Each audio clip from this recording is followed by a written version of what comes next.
하는 분들을 바라보면서 인사하겠습니다. 사랑합니다. 축복합니다.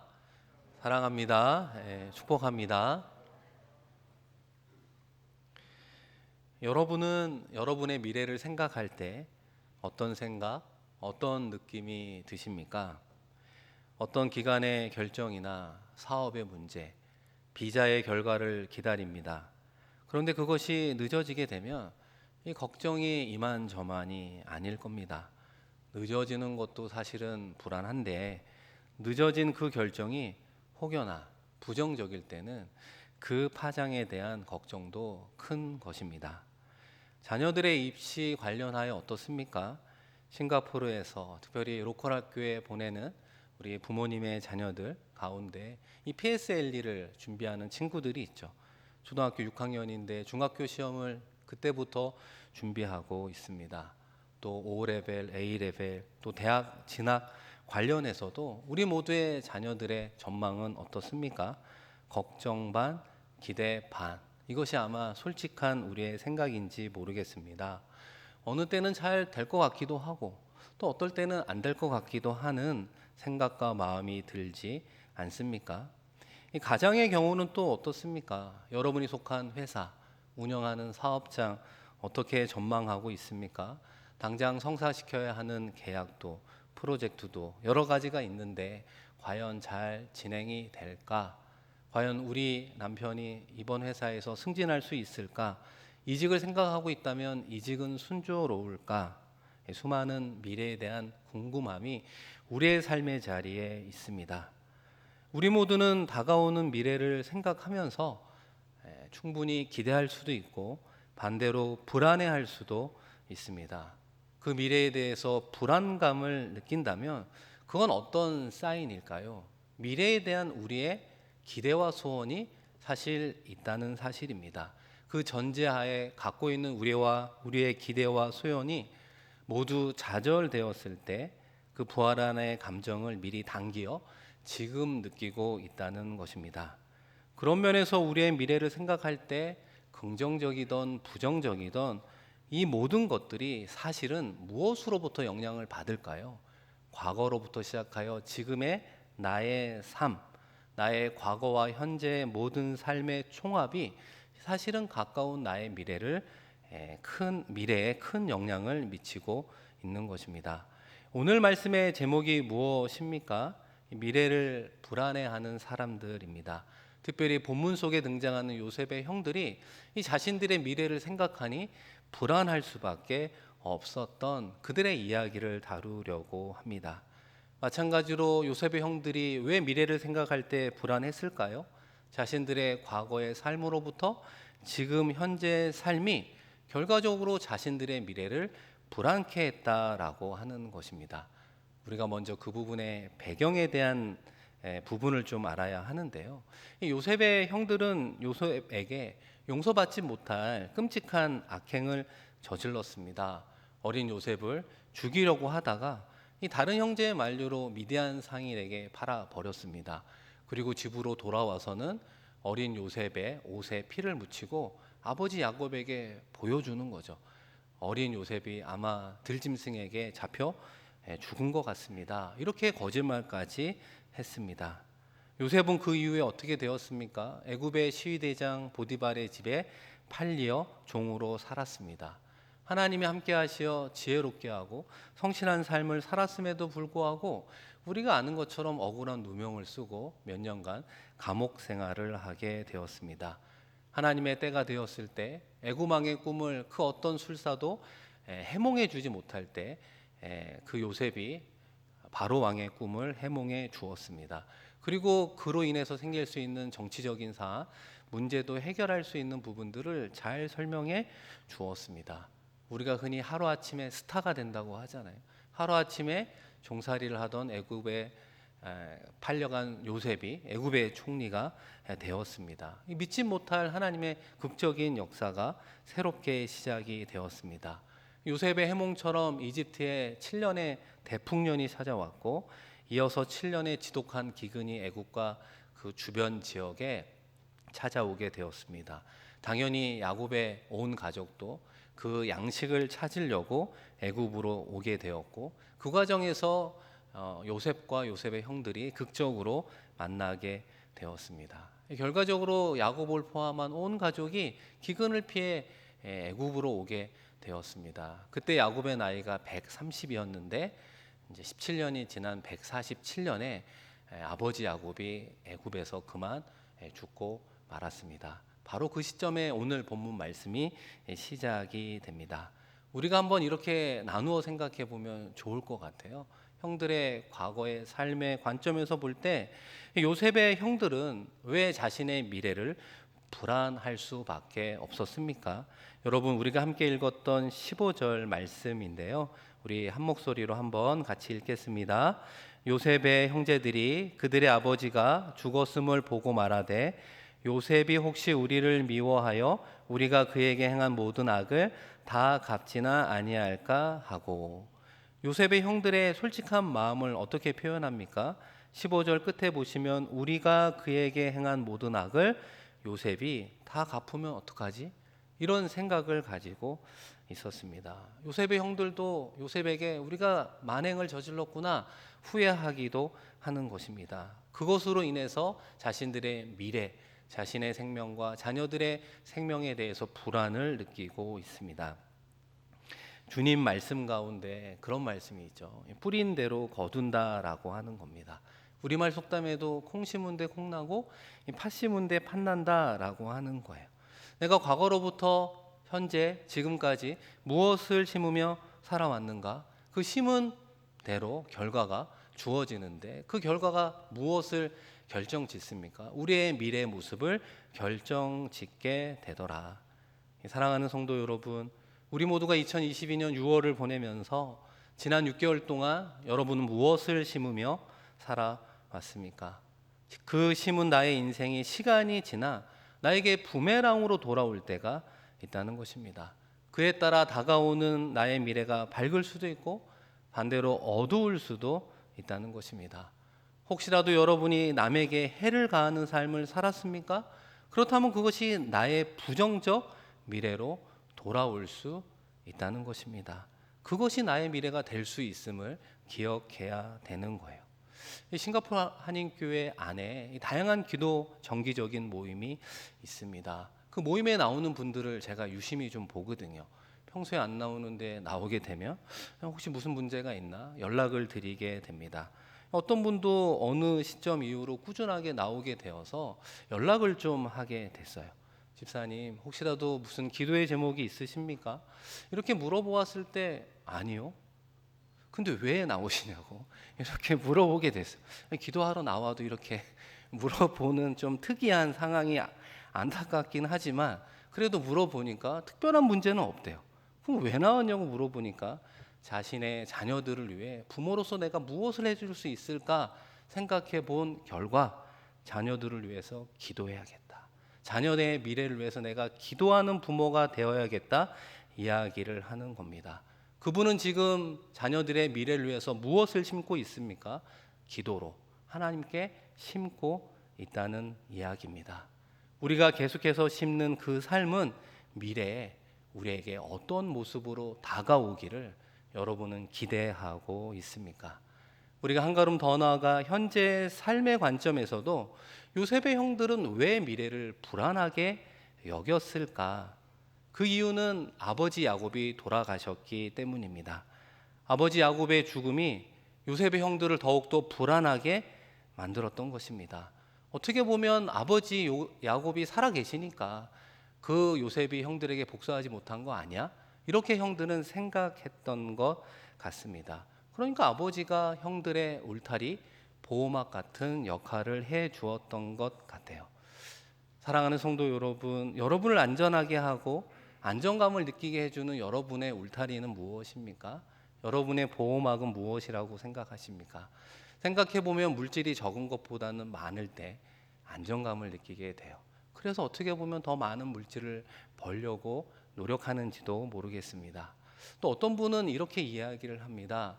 이 사업을 하시는 분은 상대적으로 누구를 부러워하냐면 그래도 직장 안에서 일하며 월급 받는 분을 부러워합니다. 이 사업은 리스크가 있는 거죠. 그러나 직장 안에서는 적던 많던 월급을 받는 상대적인 안정감을 부러워한다라고 하는 거예요. 여러분의 자녀는 어떻습니까? 장성하여 대학 입시나 군 문제로 인해서 싱가포르를 떠나 미국이나 영국이나 한국으로 가는 경우가 있잖아요. 여러분의 자녀들을 떠날 때 어떤 표정으로 떠납니까? 이제 해방이다. 뭐 이런 마음으로 떠나는 자녀들을 보게 되잖아요. 부모의 그늘이 얼마나 좋은 줄 모르고 그렇게 떠난 타지에서 얼마나 고생합니까? 배고프면 엄마가 생각나고 돈 없으면 아빠가 생각나는 것이죠. 집 떠나면 고생인 것 아니겠습니까? 아무래도 가족이라는 울타리 안에 있을 때 사실은 더 좋은 것입니다. 사랑하는 성도 여러분, 그 다양한 보호의 울타리가 무너지는 때가 우리의 삶에 올 수 있다는 거예요. 그런 상황이 우리에게 불안을 야기시키는 것도 맞습니다. 그런데 그것이 꼭 부정적이라고 보기는 어렵고 긍정적인 측면 하나가 있는데, 그 불안을 야기하는 울타리가 무너진 상황은 우리의 실체를 객관적으로 보게 하는 거울 역할을 하더라. 아버지 야곱의 죽음으로 밝혀진 요셉의 형들의 실체는 무엇입니까?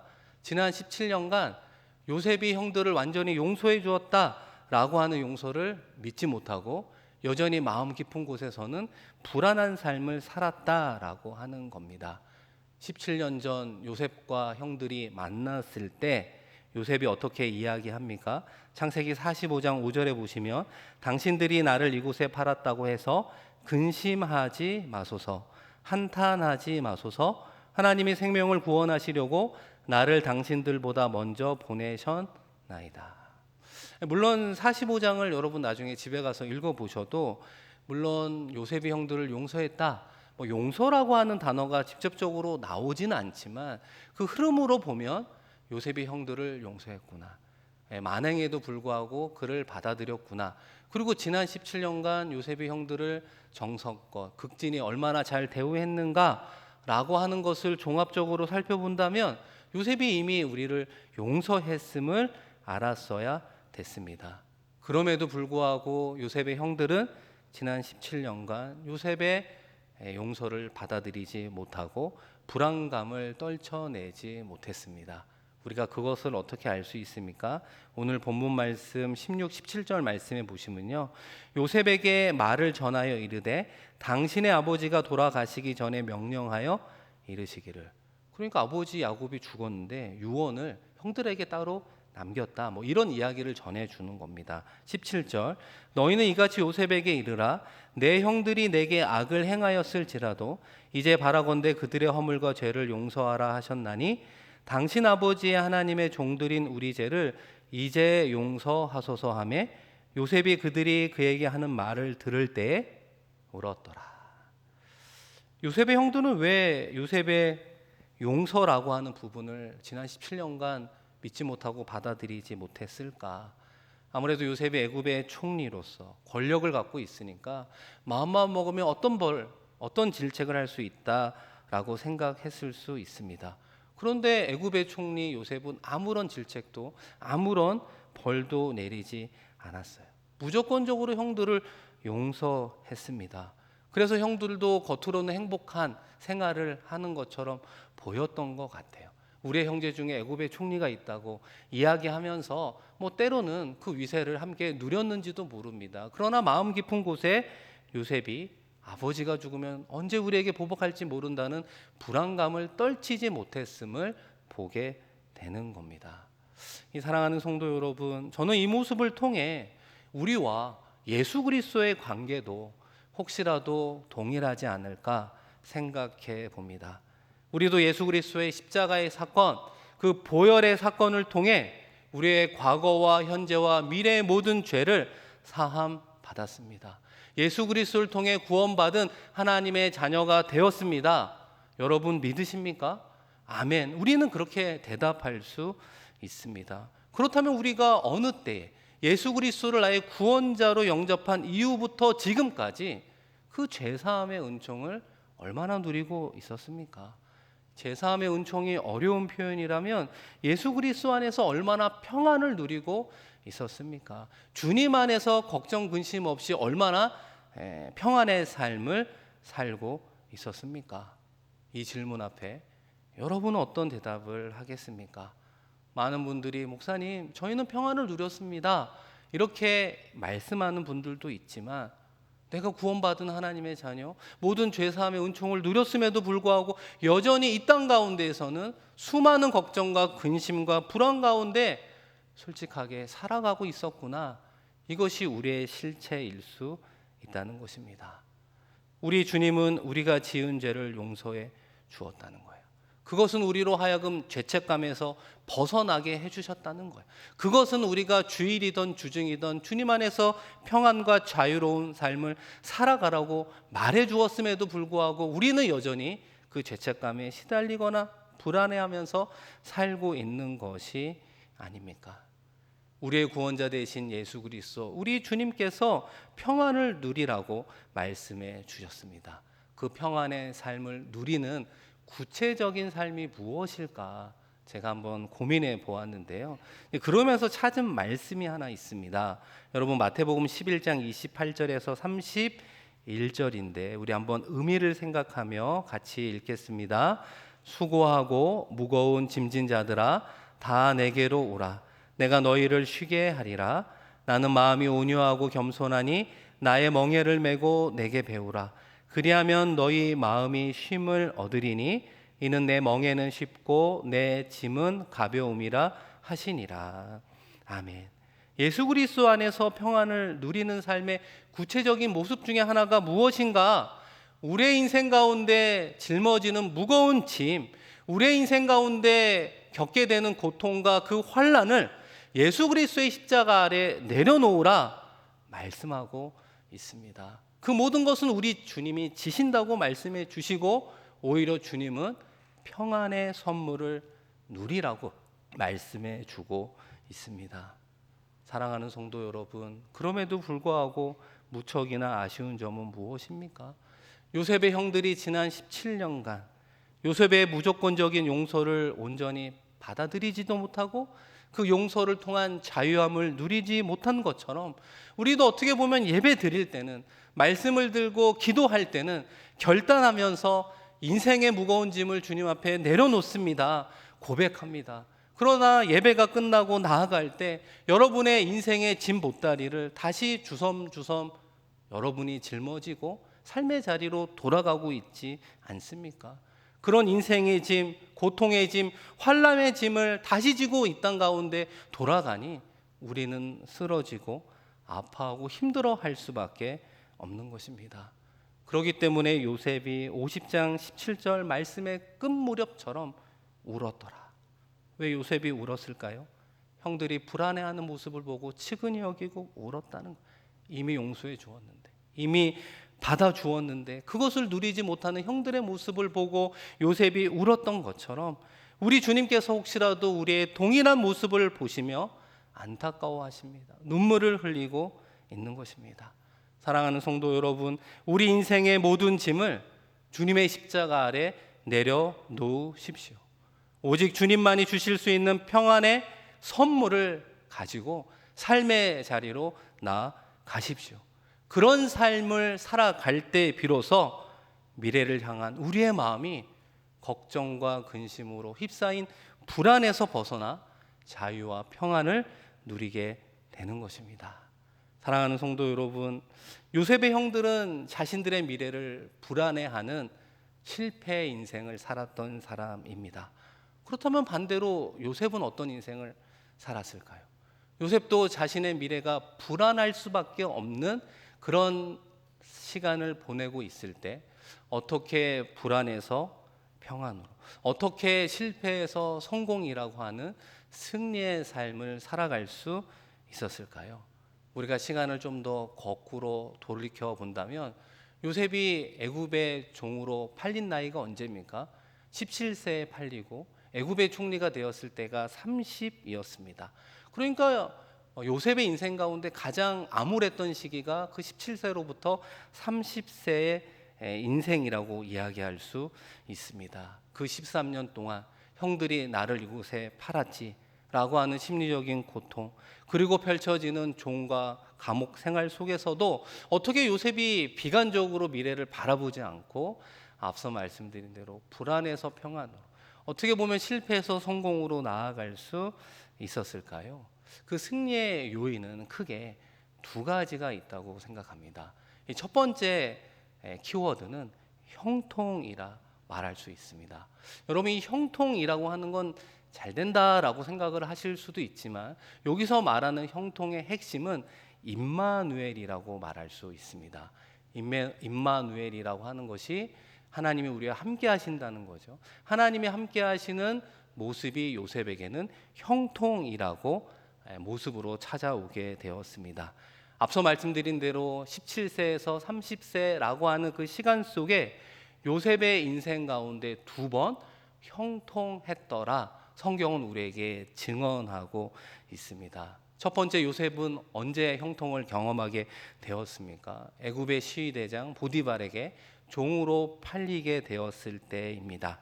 여러분, 창세기 39장 2절 3절인데요. 이 형통의 모습이 어떠한가 우리 한번 같이 읽어보겠습니다.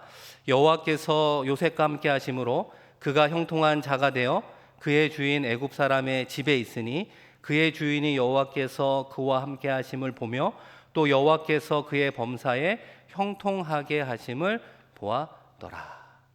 요셉이 경험한 형통의 구체적인 모습이 하나님이 함께 하신다는 거예요. 하나님이 함께 하신다고 느끼는 건 주관적일 수 있어요. 내가 느끼는 감정일 수 있잖아요. 그러나 읽은 말씀의 또 다른 형통의 모습은 객관적인데, 그것은 어떻게 표현이 됩니까? 그 집주인이 하나님이 요셉과 함께하고 형통케 하는 것을 어떻게 했다고요? 보았더라, 이렇게 이야기를 하는 거예요. 그러니까 여러분, 요셉을 그 가정에 총무로 맡긴 것이 아니겠습니까? 가정의 재반 업무를 맡기는 가정의 총무로 세워 주셨습니다. 여러분, 이것이 중요한 것 아니겠습니까?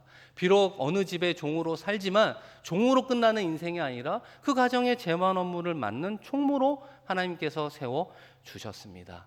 그리고 나중에 애굽의 총리가 된 것 아니겠습니까?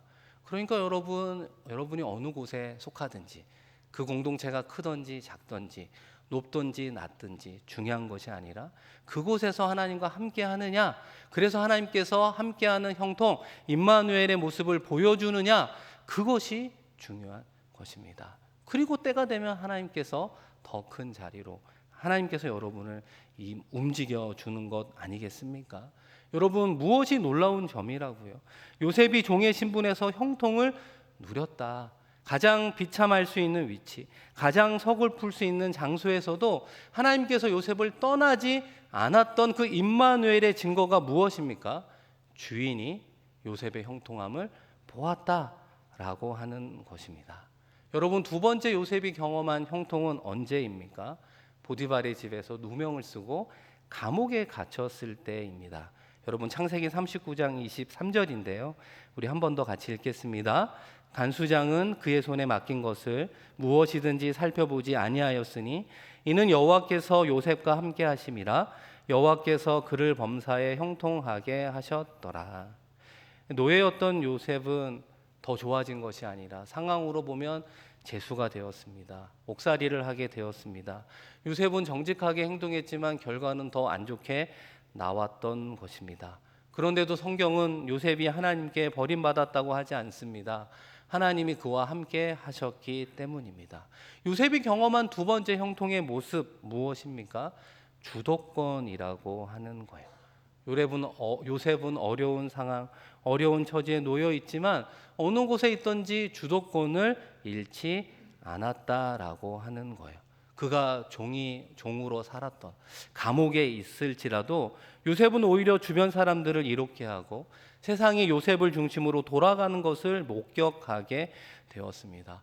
실제로 권세자들이 누구를 찾아와요? 감옥에 있는 요셉을 찾아오게 됩니다. 권력자들이 요셉을 찾아오는 모습을 보게 되는 거예요. 하나님의 자비가 향하는 요셉에게 세상의 자비도 향하게 되더라. 이 모든 것이 하나님의 작업이요, 요셉이 경험한 형통의 두 번째 모습이라고 말할 수 있습니다. 사랑하는 성도 여러분, 여러분은 지금 성공을 쫓아가십니까? 여러분은 물질을 쫓아가는 인생입니까? 여러분은 명예를 쫓아가는 인생입니까? 그거는 세상에서 말하는 성공의 방식이라는 거예요. 하나님께서 말하는 형통의 요셉에 국한된 모습이라 할지라도 무엇을 이야기합니까? 오히려 세상의 것이 요셉에게, 요셉을 중심으로 요셉이 주도권을 가지며 살아가는 경험을 허락해 주신다는 것입니다. 사랑하는 성도 여러분, 그런 의미에서 우리가 살아가는 지금 삶의 자리에서 우리의 현재 어떤 형통을 누리고 있습니까? 어떤 임마누엘의 은혜를 누리고 있습니까? 하나님께서 나와 함께하고 있음을 우리는 얼마나 깊이 누리고 있습니까? 그것이 우리의 신앙의 숙제이어야 한다는 것입니다. 하나님께서 우리와 함께하고 있을 때, 하나님께서 임마누엘의 은혜를 형통이라는 이름으로 우리에게 허락해 주실 때 그 만남은 단순한 체험으로 끝나는 것이 아니라고 하는 거예요. 그 만남과 체험과 그 은혜는 우리로 하여금 미래에 대한 불안을 떨쳐버릴 수 있는 것입니다. 그 만남과 체험과 그 은혜가 우리의 마음속에 도사리고 있는 걱정, 근심, 불안을 밀어낼 수 있는 것입니다. 하나님께서 함께 하시는 은혜는 그 힘을 가지고 있다는 것입니다. 여러분의 삶의 자리에서 누리는 임마누엘의 은혜는 무엇이 있습니까? 두 번째로 미래를 불안케 하는 상황 속에 요셉이 승리할 수 있었던 두 번째 요인은 섭리라고 말할 수 있습니다. 요셉이 형들을 용서할 수 있었던 가장 큰 이유 중에 하나는 무엇일까요? 하나님의 섭리를 깨달았기 때문이에요. 여러분, 창세기 50장 20절, 당신들은 나를 해하려 하였으나 하나님은 그것을 선으로 바꾸사 오늘과 같이 많은 백성의 생명을 구원하게 하시려 하셨나니. 요셉이 모르지 않았어요. 형들이 자기를 미워하고 시기하고 악행을 저질렀다는 사실을 잊어버리고 산 것이 아니었어요.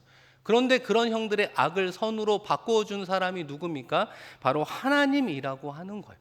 그런데 하나님이 왜 그것을 그렇게 바꾸어 주었는가?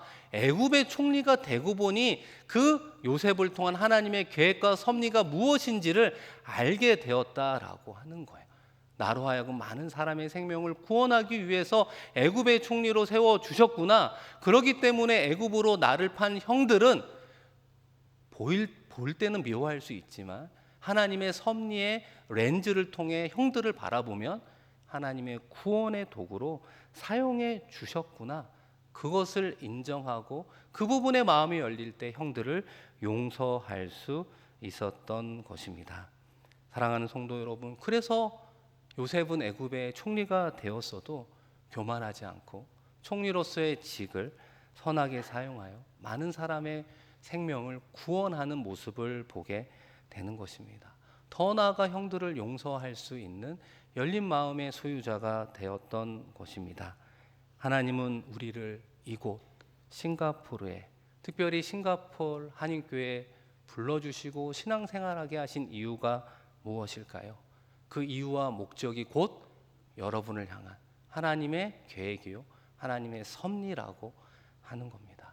그것에 대해서 우리의 마음이 열릴 때 지금 나의 고난과 나의 어두울 것 같은 그런 상황 속에서도 오히려 용기를 내고 감사하며 살아갈 수 있는 것입니다.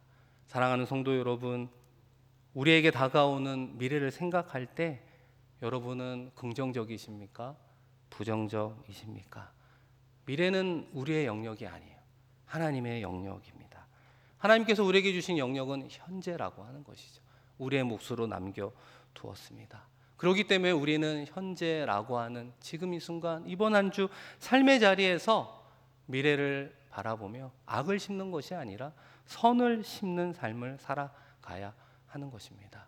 착한 일을 감당하는 자가 되어야 하는 것입니다.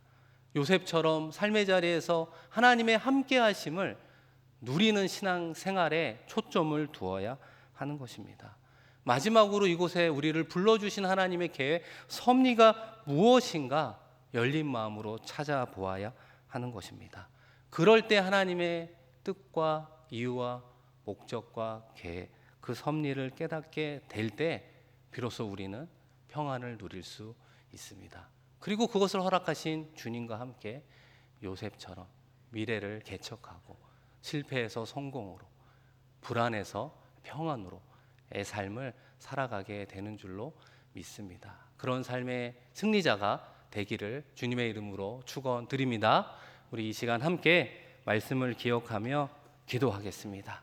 나의 가까운 미래를 생각해 볼 때 혹시라도 여러분의 마음속에 불안케 하는 요인이 있다면 그것이 무엇입니까? 그 요인을 하나씩 하나씩 찾아가 보면 좋겠습니다. 그리고 그것이 과거의 실수나 우리의 연약한 부분이라면 다시 한번 예수 그리스도의 보혈로 우리가 정결함을 받아야 할 것입니다. 그리고 그리스도 안에서 우리의 모든 죄를 사해 주신 그 죄사함의 은총, 평안을 누리게 하여 주옵소서 기도해야 될 것입니다.